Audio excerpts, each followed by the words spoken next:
অম্বুবাচী 2025 কবে পড়েছে? অম্বুবাচীর প্রবৃত্তি নিবৃত্তি পঞ্জিকা অনুসারে পূর্ণাঙ্গ সময়সূচি, অম্বুবাচীর মাহাত্ম্য এবং নিয়ম বিধিনিষেধ অর্থাৎ এই সময়কালে কি কি কাজ করা উচিত নয় এর ওপরেই আজকের এই ভিডিওটি বানানো হয়েছে।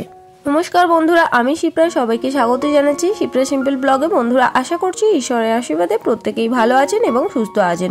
সামনেই আসতে চলেছে অম্বুবাচী। ধর্মীয় বিশ্বাস এই সময়ে ঋতুমতী হন মাতা বসুন্ধরা। সেই উপলক্ষে নানা নিয়ম পালন করা হয় দেশ জুড়ে। ঋতুমতী হলে মেয়েদের সন্তান ধারণের ক্ষমতা জন্মায়, তেমনি এই অম্বুবাচীর পরেই পৃথিবীতে শস্য শ্যামলা হয়ে ওঠে বসুন্ধরা। আষাঢ় মাসের মৃগশিরা নক্ষত্রের তৃতীয় পদ শেষ হলে মাসের চতুর্থ পদ পড়লেই শুরু হয় অম্বুবাচী। 3 দিন ধরে চলে এই পর্যায়। এই সময় মাটি কর্ষণ অর্থাৎ কৃষিকাজ বন্ধ থাকে। দেবী মূর্তি ঢাকা থাকে কাপড় দিয়ে। এই 3 দিন অনেক মন্দিরে পুজোও বন্ধ থাকে।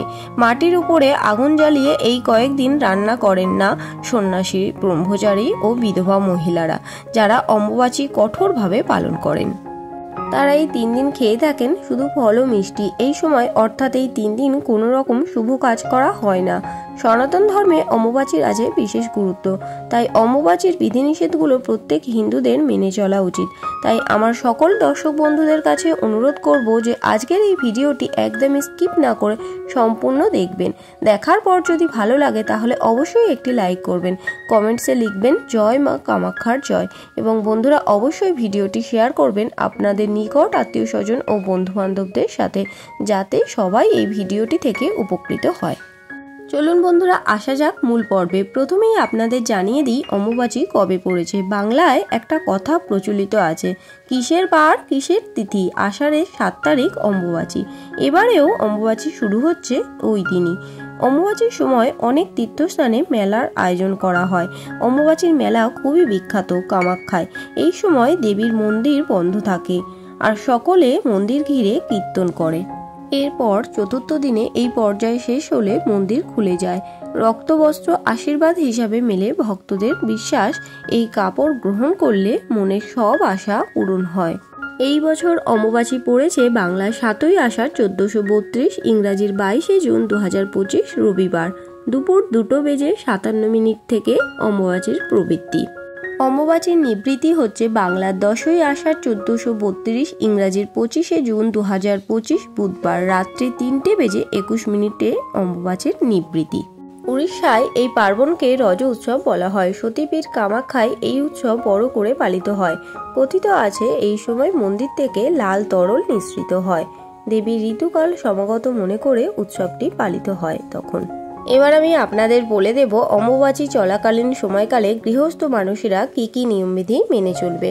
অম্বুবাচীর নিয়মবিধিগুলো সমস্ত হিন্দুদের মেনে চলা উচিত, যদিও অম্বুবাচীর বিশেষ নিয়ম পালন করেন জ্যোতি, ব্রতী এবং বিধবা মহিলারা এবং সন্ন্যাসীরা। অম্বুবাচীর সময়কালীন বিধবা মহিলারা 3 দিন ধরে ব্রত রাখেন, অর্থাৎ অম্বুবাচীর প্রবৃত্তি থেকে নিবৃত্তির সময়কালটা তারা ব্রত রাখেন। অম্বুবাচীর আগের দিন তারা রান্না করে রাখে এবং সেই খাবারটা তারা 3 দিন ধরে খেতে পারেন। তবে 3 দিনের পুরনো খাবার তো আর খাওয়া সম্ভব নয়, তাই অনেকেই ফলমূল খেয়ে কাটিয়ে দেয় এই সময়টা।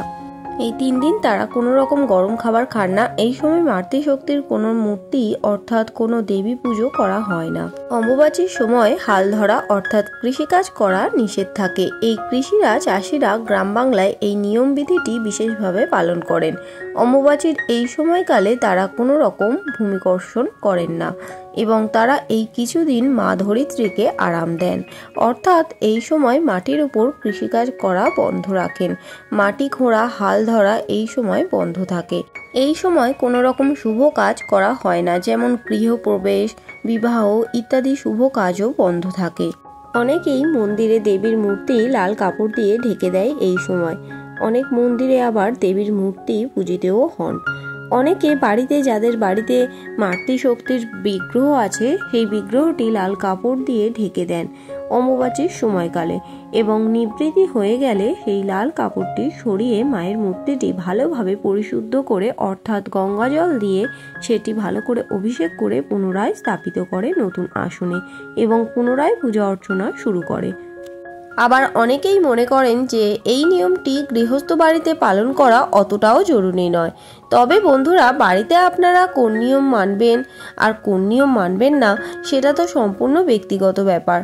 তবে অম্বুবাচীর নিয়ম যেগুলো শাস্ত্রে উল্লেখিত আছে সেই সমস্ত নিয়মবিধিগুলো এখানে বলা হলো। তারপর যেটি আপনারা প্রয়োজন মনে করবেন মানবেন। তবে অম্বুবাচীর সময়কালে কিছু কিছু কাজ সবার মেনে চলা উচিত। তার মধ্যে প্রথম হচ্ছে ভূমিতে আঘাত না করা। এটা কিন্তু প্রত্যেকেরই মেনে চলা উচিত। ভূমিতে আঘাত করবেন না, অর্থাৎ এই সময় আপনারা কোনো রকম বৃক্ষরোপণও করবেন না, বৃক্ষছেদনও করবেন না। এই সময় সাধারণত জ্যোতি, ব্রতী, সন্ন্যাসী, বিধবা তারা গরম আহার গ্রহণ করেন না। কিন্তু তাদের বাদ দিয়ে সাধারণ মানুষদের কথা বলছি, তারাও এই সময় কিছু কিছু খাবার বর্জন করেন। এর মধ্যে প্রথম হচ্ছে শাকপাতা। কারণ শাকপাতা যখন মাটি থেকে তোলা হয় তখন মাটিকে উপড়ে শাকপাতা তোলা হয়। তাই এমন কোনো কিছু খাবার এই সময় গ্রহণ করা উচিত নয় যার ফলে মাটিকে উপড়ে সেই সবজিটি বা সেই ফলটি আনা হয়েছে। তাই বন্ধুরা, এরকম খাবার আপনারা বর্জন করবেন। অম্বুবাচী চলাকালীন সময়কালে আমদুধ খাওয়ার একটি নিয়ম আছে এবং প্রত্যেকের এটি খাওয়া উচিত। আম এবং দুধ খেলে এই সময় সর্প ভয় থেকে মুক্তি পাওয়া যায়। আষাঢ় মাসে গ্রাম বাংলাতে সাপের উপদ্রব অনেকটাই বেড়ে যায় এবং এই সময় আপনার যে ইষ্ট দেবতা আছে সেখানে আম এবং দুধের ভোগ লাগাবেন এবং তারপর প্রসাদ হিসাবে আম এবং দুধ আপনারা গ্রহণ করবেন। অম্বুবাচীর মধ্যেকার সময়কালে আম এবং দুধ প্রত্যেকেরই খাওয়া উচিত এবং একবার অন্তত খাওয়া উচিত। এর ফলে সারা বছর শরীর স্বাস্থ্য ভালো থাকে এবং নিরোগ দেহ লাভ করা যায়। অম্বুবাচীর সময়কালে যদি আপনারা কোনো সতীপীঠে যান এবং মায়ের দর্শন লাভ করেন তাহলে অত্যন্ত ভালো ফল পাবেন। কামাখ্যা সতীপীঠে গিয়ে যদি আপনারা লাল কাপড় সংগ্রহ করতে পারেন তাহলে নিজেকে অত্যন্ত ভাগ্যশালী মনে করবেন। এবং বন্ধুরা, যদি আপনার চেনা পরিচিত কোনো বিধবা মহিলা অম্বুবাচী পালন করছেন তাহলে তাকে ফল ও মিষ্টি অবশ্যই দেবেন। এর ফলেও অনেক পুণ্য অর্জন হয়। আজকের পর্বটি আমি এখানেই শেষ করছি। আশা করছি আজকের ভিডিওটি আপনাদের ভালো লাগলো এবং একটু হলেও উপকারে আসলো। ভিডিওটি ভালো লাগলে অবশ্যই লাইক, কমেন্ট এবং শেয়ার করবেন বন্ধুরা। আর যদি চ্যানেলে নতুন হন তাহলে অবশ্যই চ্যানেলটিকে সাবস্ক্রাইব করে আমার সাথে থাকবেন। দেখা হবে শিপ্রা সিম্পল ব্লগের আরও একটি নতুন পর্ব নিয়ে। সবাই খুব ভালো থাকবেন, সুস্থ থাকবেন।